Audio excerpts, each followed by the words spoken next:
What's going on, everybody? Good afternoon. Going to do a second video today that is kind of sort of similar to the video I did earlier today in the sense that we're taking a look at a professional football analyst's opinion on how good the Seahawks players are. It's just a very different context.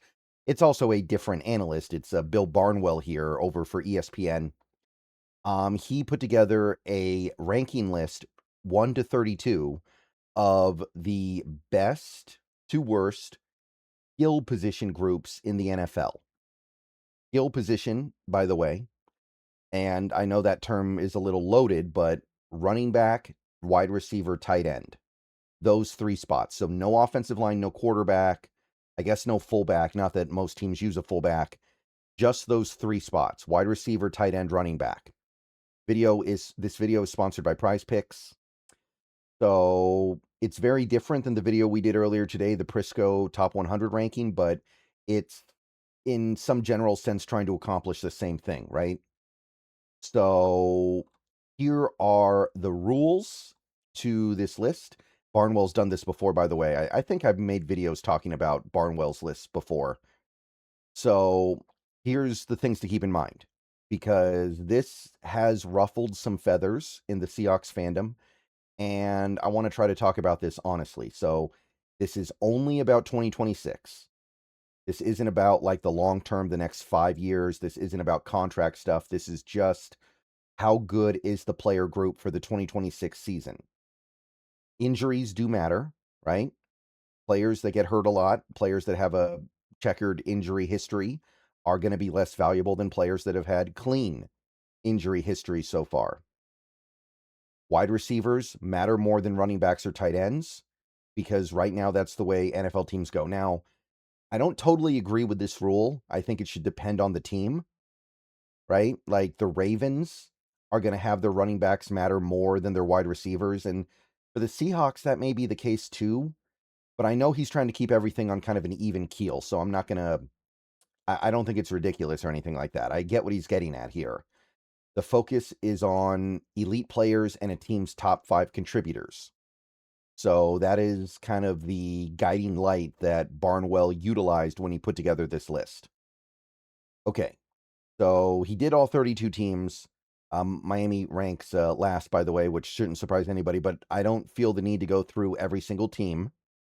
So I'm just going to jump down to Seattle and see where they land and then talk about it. Although a lot of you guys have probably already seen this by now. The Seahawks are 11th. They are the 11th ranked skill group. So let's talk about those three positional groups for a second. Wide receiver, you've got JSN, who is the super of superstars right now. He is on top of the world as far as receivers go. Then it gets a little bit, it's still good. It's still perfectly fine for what this team uses, but how valuable would it be in a vacuum? Rashid Shaheed, good player, has had a little bit of an injury-laden track record in his past. But the main thing is he didn't really do much as a receiver last year for the Seahawks. So people are going to be a little bit touchy on him until he does that.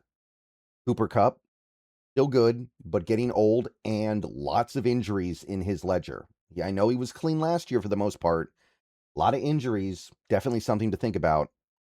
And then Torrey Horton's great. Again, injuries, but now you're getting down to your 4th receiver. It's getting a little bit less interesting, and it doesn't matter as much. If you like sports, then the best way to make them even better and more exciting is using the PrizePicks app, where it always feels good to be right. PrizePicks makes daily fantasy simple. Just pick more or less on your favorite players and build lineups with a few taps. Whatever sport you're into, and obviously we are now firmly into the NFL offseason, so we're all about baseball, we got some basketball, we got some hockey, whatever it is you like, PrizePicks gives you a fun way to stay locked in while you're watching. Definitely make sure to use the promo code HMA. PrizePicks is hooking up users with $50 in lineups after you play your first $5 lineup. If you use that promo code, that is HMA. I've had a great time on PrizePicks so far, so definitely get on over to it, check it out, and make sure to get your lineups. And don't forget about team picks, where you can pick winners, spreads, and totals on any major game. So download the app now, use HMA, and get on over to Prize Picks, where it always feels good to be right. And remember, always gamble responsibly. So the receiver, I mean, the receiver group is certainly above average. It's probably even good, but I do think there are several receiver rooms in football that are better than it. Although there might only be like, I'd have to think about it. There might be like 5. Like Dallas is definitely better. Maybe the Rams are better. Minnesota's probably better. Probably 1 or 2 other teams that I can't think of off the top of my head. Just kind of depends on how much you value Shaheed. I value Shaheed more than most, I think, but he's got something to prove this year. I'll say that. Tight end is AJ Barner, who is great. He's not one of the best he's not Trey McBride. I understand that. He's not, when healthy, George Kittle, although I'd probably rather have AJ Barner than George Kittle at this point because Kittle seems pretty cooked to me, but that's another debate. Now, the Seahawks do have good depth at tight end, I will admit, in theory. I know Arroyo hasn't really done much yet, but I'd rather have Arroyo than most second-string tight ends in football. And, hey, Eric Saubert's a nice third-string tight end, but again, when you're putting together a list like this, the third-string tight end just isn't going to matter that much. And then you've got running back, and Jadarian Price, unproven, right? But promising. Seems like he's good. Seems like we got something, but really, really hard to project a rookie who wasn't even the starter on his team in college to be something special. And then there's a lot of stuff that is just kind of unproven behind him, right? Like Emmanuel Wilson has done well as a backup in Green Bay, but that's just it, a backup. And then you've got George Halani, who did a little bit last year, but nothing to get over the top excited about. And Charbonnet's value on a list like this is going to be diminished by the fact that he's hurt. And we don't know when he's going to get back. It looks like he's going to get back earlier than we thought, but what is he going to be when he gets back? He might be a very wounded version of himself. So, all this to say, when I think about this, when I try to be as fair as I can, I think this is probably about right. I think this is probably about where it goes. And I know I saw a lot of Seahawks fans get upset about this, who felt like 11 was like unfair and ridiculous or something like that, but I struggle to see it that way. I have to admit.